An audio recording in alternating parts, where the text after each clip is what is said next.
All right, welcome everyone. Today we're diving deep. Really deep. All the way down to the absolute bottom of the temperature scale. We're going to be exploring the very foundation of cold itself, absolute zero. So let's kick things off with a question that on the surface sounds super simple, but trust me, the answer is wild. We all know what cold feels like, but how cold can something actually get? Is there some kind of hard limit, a point where things just stop getting colder?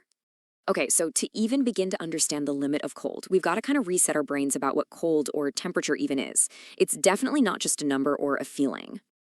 You know that number you see on a thermometer? It's more than just jacket weather or beach weather.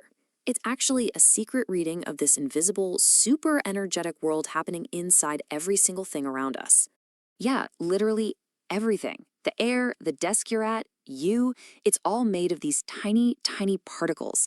And here's the kicker, they are never completely still. They're always jiggling, vibrating, and moving around. And temperature, well, that's just our way of measuring how much they're moving and shaking. I love this way of thinking about it. Imagine all those particles are on this giant cosmic dance floor. The temperature of something is basically the DJ, setting the tempo for the dance. So when something is hot, think about a pot of boiling water. Those water particles have a ton of energy. They are just going nuts on the dance floor, moving super fast, bumping into each other like crazy. Exactly. It's like a full-on rave in there. The connection is super direct. You pump in more heat, the particles dance faster and more frantically. Simple as that. Okay, but what happens when we start to turn the music down, as we cool things off? Well, just as you'd expect, those same particles start to chill out. That crazy rave, it's starting to slow down.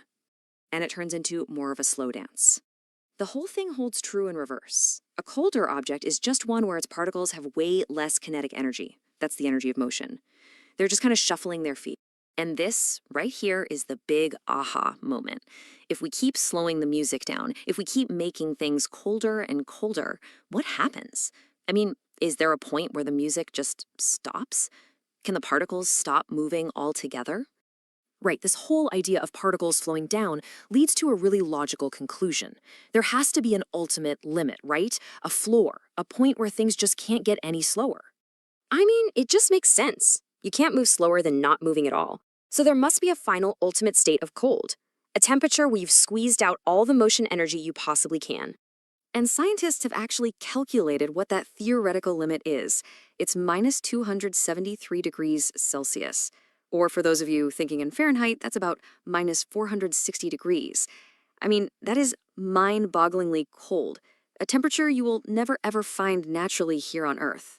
This number is so fundamental, so important to physics, that it gets its own special name. We don't just call it super duper cold. It's the official rock bottom. And check out the wording here. It's the point of minimum possible energy. Now, this is a cool little twist. It's not actually zero energy. Because of some weird quantum physics stuff, particles can never be perfectly still. There's always a tiny, tiny little jiggle. But this is the absolute least amount of jiggle the universe will allow. The cosmic dance floor goes almost silent. So you can imagine for scientists, always working with a number like minus 273 is kind of clunky. So to make life easier, they just created a whole new scale that's built around this ultimate limit. And that new scale is called the Kelvin scale. It's designed from the ground up to start at the true beginning, at the coldest possible point, which makes all the math and physics way more elegant. See, Kelvin doesn't really change how big a degree is, it just moves the starting line. So that absolute coldest point, negative 273 Celsius, becomes simply 0 Kelvin. And from there, everything else just lines up. Water freezes at 273 Kelvin. It boils at 373 Kelvin. The best part? No more negative numbers. It's a clean slate. So you're probably wondering, how do you switch between the two? Well, it's actually ridiculously easy. Seriously, it's this simple. You take your temperature in Celsius, you add 273, and bam, that's your temperature in Kelvin. So like a nice day at 20 degrees Celsius, that's just 293 Kelvin. Easy. And there it is, the whole thing in one simple formula, a nice, clean bridge between the scale we use every day and the absolute scale that scientists use to describe the universe. So let's just recap the big takeaways here. It's a really simple flow of logic, right? Temperature is just how much particles are moving. Slower movement means it's colder. Eventually, you hit a wall, a point of minimum possible movement. That's absolute zero, at minus 273 Celsius. And to make things neat, the Kelvin scale just calls that point 0K and starts counting up from there.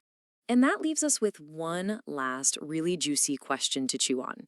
We've just found the absolute floor for temperature, right? 0 Kelvin. But what about a ceiling? Is there a limit to how hot things can get? Can particles just keep moving faster and faster forever? Or is there such a thing as absolute hot? Something to think about for sure.